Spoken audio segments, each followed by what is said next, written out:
Hi అండి. కాంతవంటలకి స్వాగతం.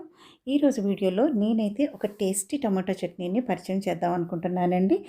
నాకు తెలిసి మీలో చాలామందికి తెలిసే ఉండొచ్చు. అయితే నా స్టైల్‌లో ఒకసారి చూడండి. రెగ్యులర్‌గా మనం పల్లి చట్నీ, కొబ్బరి చట్నీ తింటాం కదా!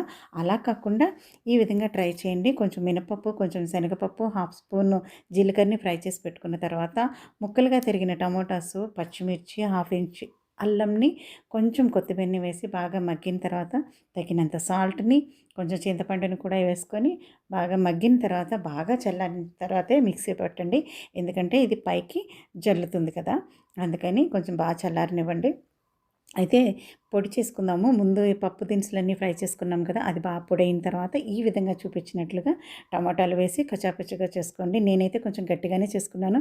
మీకు కావాలంటే కొంచెం వాటర్‌ని యాడ్ చేసుకోండి. మరి ఇలాంటి వీడియోస్ మరిన్ని కావాలంటే ప్లీజ్ నా ఛానల్‌ని సబ్స్క్రైబ్ చేసుకోండి. నేనైతే దోసలతో టేస్ట్ చేశానండి. Thank you.